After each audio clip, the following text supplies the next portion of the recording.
Section 1 of pace, alright? You're searching me? Yeah, I'm going to search you. Wow, get your hands off me. You've been aggressive and shouted at me, so I'm going to put you in cuffs for my safety for now. Are you fucking mad? Safety, right? Are you mad? Just give me your hand, please. What the fuck is wrong with you? Careful your wrist, alright? Oi, I'm recording you, you silly cunt. I'm recording. Right. Obviously, you've avoided a knife arch, didn't you? Right. Well, there's no need to handcuff me like this. I've been stood here how long? You've avoided the knife arch, didn't you? Yeah, no, I just don't want to come through it. I just don't want to go through it. That's perfectly fine. What I'm looking for is any privacy articles, may have any so-bladed articles, knives. Do not touch my bollocks. Do not touch my balls. You gay? Are you gay? Less of that, alright, mate? Don't touch my balls, man. This is what the officer's telling you. Listen, bro, it's not a legal requirement. You're going to be hearing from my solicitor. I'm PC Edwards, 28212, the collar number. You're going to be hearing from my solicitor. Oh, you're groping me, man. Sexual harassment. Welcome back to the channel. Today we're diving into a video that's causing a huge stir online. It's a confrontation between the police accountability auditor Bear Britain Audit and a team of UK police officers, and it escalates in a way that you have to see to believe. So, what you just saw was the start of a major clash that all began with a simple question. Do you have to walk through a police knife arch? Bear Britain Audit said no, the police disagreed, and the situation exploded into a full-blown search, accusations of assault, and a masterclass in roadside lawyering. So, who was in the right here? Did the police overstep their authority? Or was Bear Britain Audit just looking for a confrontation? We're going to break down the entire incident, look at the key legal points, and figure out where things went so wrong. Let's get into it. If you're going to search people, you should have your body cameras on. I haven't searched anyone. Yeah, you should still have your body cameras on when you're doing such an operation. Bad, isn't it, when a member of the public's got to tell you, yeah, I am right, 100% right. It's in the police policy that you should have your body camera on. Yeah, so why is it not on? Mine? Yeah, why is it not on? Because I've not searched anyone. No, but you're part of this operation, yeah? I am, yeah. Yeah, so it probably should be on. You need to go through this. Nah, I don't. I ain't going through it, and you're obstructing my way. Yes, you are. This is a public footpath. Why don't you want to go through it? Because I don't want to go through it. Because it's not. I don't have to. It's not a legal requirement to go through it, bro. I don't want to go through it. That's why. Okay. Well, obviously, refusing to go through the arch builds our suspicion, doesn't it? No, it doesn't. Oi, listen. You think if I had something on me, yeah, I'm going to be stood here arguing with you? Right from the opening seconds, we're dropped into chaos. A man refusing a police knife arch, an argument exploding into accusations of assault, and one of the most heated stop-and-search encounters you'll see. This isn't just some random street spat. It's a clash between Bear Britain Audit, a well-known police auditor, and officers who believe his refusal to comply is enough to treat him as a suspect. What makes this case fascinating isn't just the shouting match, it's the legal gray zone we're about to unpack. Can police escalate a voluntary procedure into a forced search? Does refusing to walk through a metal detector make you suspicious, or is that just your legal right? These questions will guide today's breakdown. Stay with me, because by the end, we'll see how a simple no spiraled into a full-blown battle over power, rights, and public accountability. You're an idiot. You're an absolute idiot. Okay. You're an idiot. I ain't going through it. Move out my way. You're in my way. No. You're in my way. I'll stand here all day then. I'll wait until you go. Well, you can stand there all day. Yeah. Does it make you feel big, does it? Powerful? No, I'm just doing my job. No, you're not doing your job, man. You're not doing your job. Stuff like this is aimed to make the community safer, to prevent people from carrying knives and stuff like that. Alright? Talk shit. Okay. You talk shit. That's exactly what it's for. You talk shit.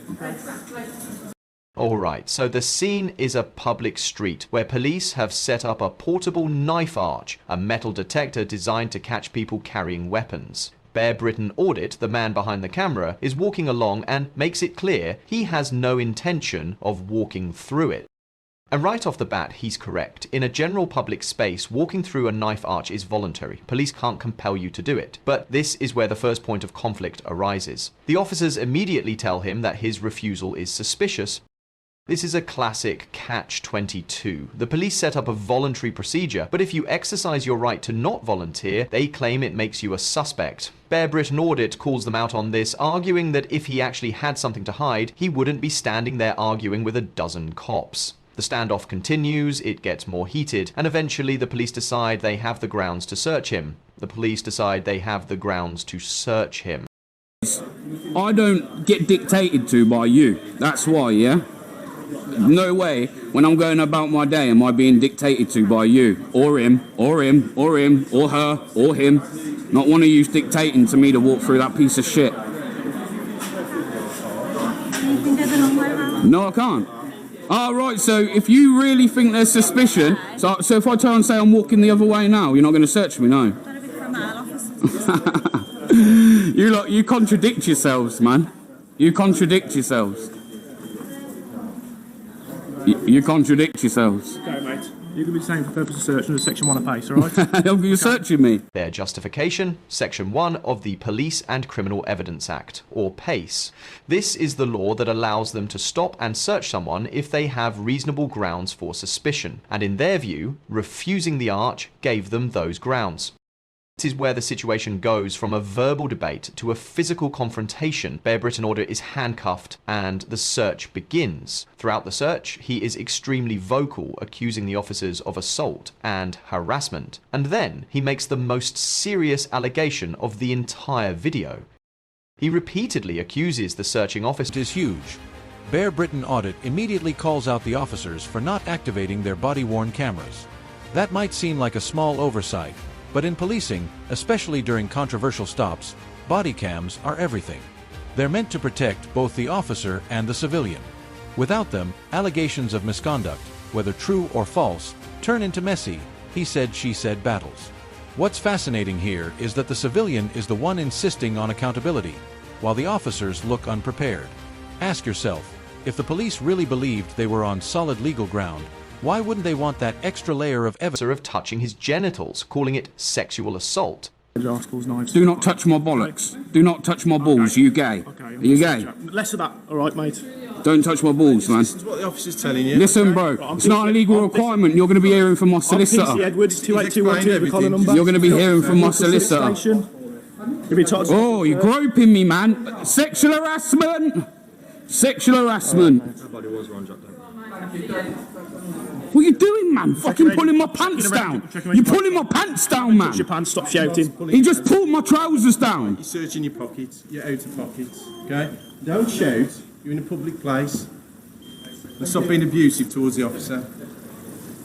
You're abusing me right now. No, we're not. Yes, you are. You're abusing me now, Sergeant. No, he's not. Yes, he No, is. he's not. Look, you ain't going to find nothing, mate, because I'm not carrying anything other than my wallet. Put this back in your pocket. Yeah, put them back in my pocket now. Get off my shit. Get off my stuff, man. Get off my trousers. You're putting your hands down my trousers, man. You just put your hands down my trousers. Yes, he did. Just put his hands down my trousers. Yes, he did. He just put his fingers down my trousers. I'm going to fill out a record of your search, right? And I'll give you a code so you can obtain a copy of a search from any police station for the next 3 months, right? Was that worth it? The officer denies this, claiming he was only checking the waistband of his trousers, which is a common area to conceal items. Obviously, we can't see exactly what happened, but Bear Britton Audit is adamant, and he tells the officers his solicitor will be hearing about it. After the search, in which nothing is found, Bear Britton Audit is released from his cuffs, but the confrontation is far from over. He demands the officers' details and continues to challenge the legality of the search. Okay, so let's unpack the legality of all this, because that's what this entire encounter is about. First, the search. Was it lawful? This is the million-dollar question. For a Section 1 PACE search to be legal, the officer needs reasonable suspicion. The courts have stated that refusal to answer questions or cooperate with a voluntary procedure is not, on its own, enough to form reasonable suspicion. The police would have to articulate other factors: his behavior, his location, the intelligence they had, etc. Based on what we see in the video, their entire justification seems to rest on him not wanting to walk through the arch. You know people don't have to go through here. And then to use Section 1 as PACE as your reasonable suspicion is abuse of powers, man. It's abuse of Section 1 of PACE, and you know it. You know it as a sergeant. I hope you do as a sergeant anyway. Watch out, please, man. Trying to get the point. The knife arch. On paper, it's voluntary. You can't be forced through one unless specific legal orders are in place, like a Section 60 order. Yet, the police try to spin refusal as suspicious behavior. That's what makes this such a catch. 22. If you go through, you're compliant. If you don't, you look guilty. But Bear Britton Audit flips that logic perfectly. If he really had something to hide, would he stand there arguing with half a dozen cops? Probably not. The refusal here exposes how voluntary laws can feel anything but voluntary when... Be here telling me to watch everyone behind me. Don't tell me what to do. Do not tell me what to do. Do not tell me what to do, man. Remember, I'm your dad, not the other way around. This makes their legal position incredibly weak, and is why Bear Britain Audit keeps accusing them of abusing their power.